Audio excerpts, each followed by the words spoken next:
Okay, so thank you very much, Commodore. I hope everyone can hear me. My thanks to IDSA for the ability to speak to you today. My thanks to Dr. Meena Singh Roy for the kind invitation. And I must apologize for not being there in person. It's not my desire, but we try to roll with the punches, as we say here in Washington. And so I am glad I can speak to you remotely.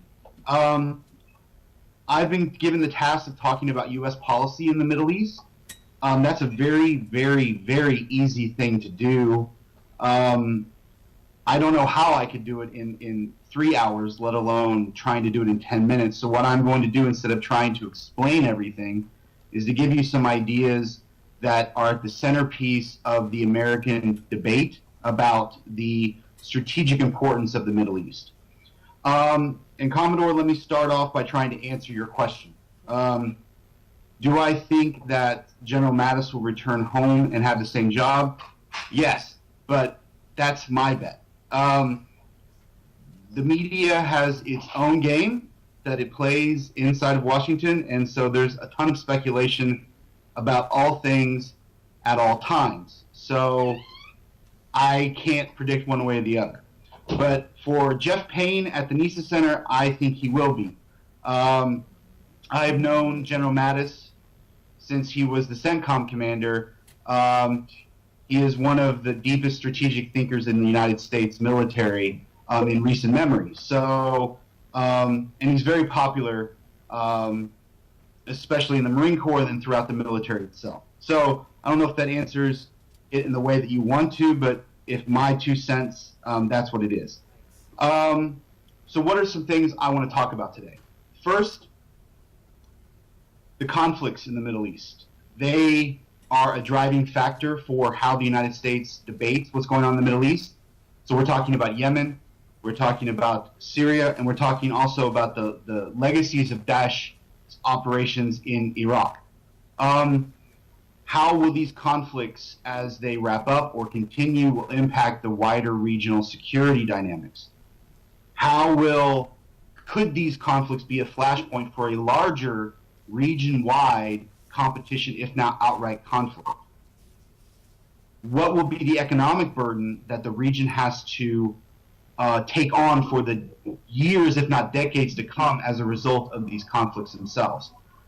There will be a burden economically that not a lot of people talk about in the strategic realm, and it needs to. It needs to come up to the forefront. And finally, of course, is the humanitarian legacies of these conflicts. How will the refugee crisis be addressed?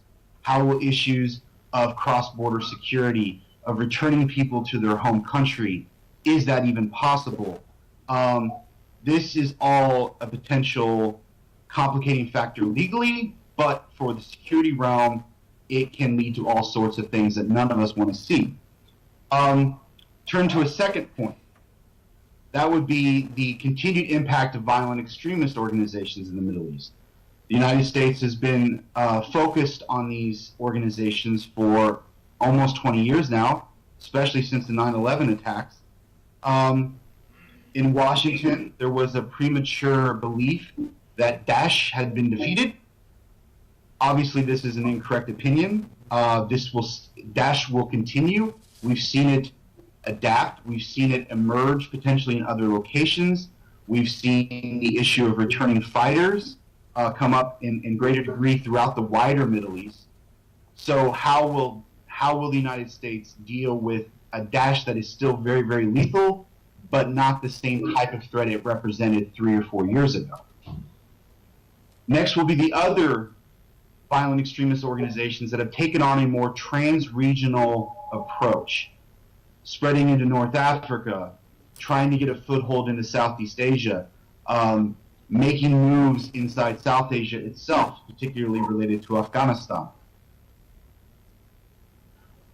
The United States, it's a puzzle that the United States has been trying to unlock for years. Next, regional rivalries.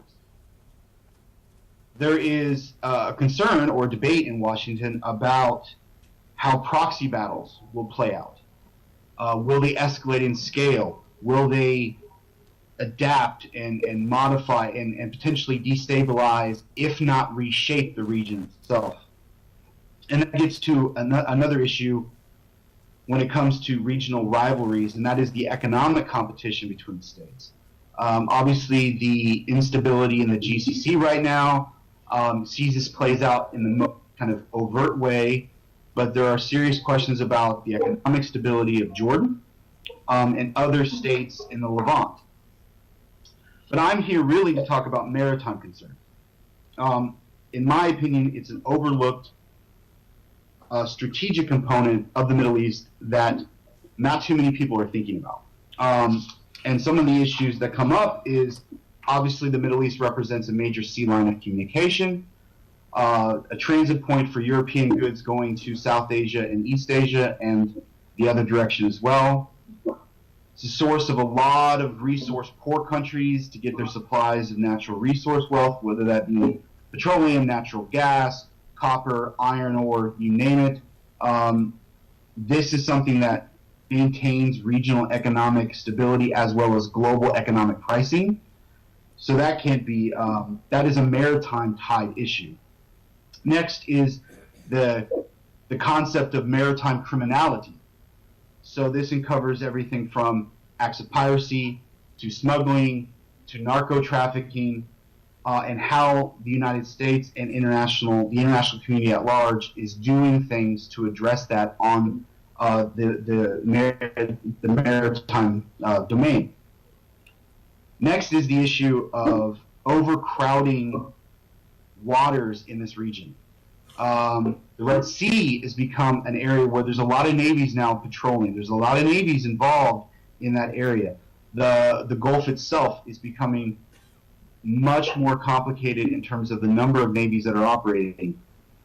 You add into a crowding issue with other forces that are overstretched. The United States naval forces that are in the region have a lot of issues to address. They don't have the manpower and the equipment to cover them all. So how do we burden share? Next is the choke points. This is something that seems obvious. People bring it up consistently, but it's pretty clear that there is some type of strategic positioning going on with major regional powers and major non-regional powers in the choke points. So we're talking the Strait of Hormuz, the Bab el-Mandeb. How this will play out will have significant implications for both the stability of the region as well as the global commons. So to move on to some concepts that I think we need to discuss inside the conference and beyond. And these are concepts related to why the United States thinks, in my opinion, the Middle East, on a maritime point of view, is strategically important. First is the concept of the Indo-Pacific. And the concept of Indo-Pacific representing a new stage of competition in the maritime domain. This is essentially talking about the United States and the Chinese relationship, talking about how the Chinese see themselves in the Indian Ocean. This is how India will respond to China and other regional powers operating. The Indo-Pacific is a United States methodology by which to see a strategic point of view for the oceans. Next will be the partnerships, new cooperative architecture, and new agile cooperative measures are developed. So this includes things like the quadrilateral. Will this maritime partnership between India, the United States, Japan, and Australia ever get off the ground? And if it doesn't, why? And if it does, what allowed it to succeed? How will the relationship between the United States and India develop, specifically when it comes to the maritime issues inside the Indian Ocean region? This is an area where I think there's a lot of coordination, a potential coordination, and a lot of agreement between India and the United States, but there are some issues that have to be overcome.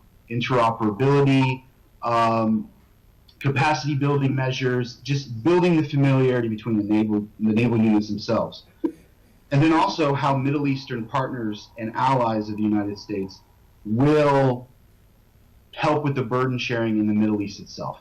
So this is a conversation that has to happen with with the Kingdom of Saudi Arabia, with the United Arab Emirates, with our partners in Egypt. How will all of these things be addressed? Because the United States does not have the capacity right now to address all the security risks that are going on in the Indian Ocean. And then the final point I want to bring up is that there is strong preference in Washington for the United States to remain the security partner of choice in the Middle East. And so this is about partner capacity building. This is about helping stand up coast guards. This is about helping to familiarize naval units with things like intercepting traffickers, of coordinating with partners, dealing with maritime border issues.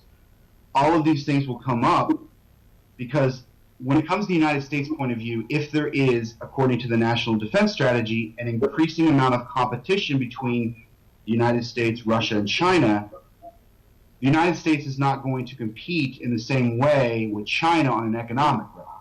So if they do compete, it's going to be in where the United States has the most comparative advantage.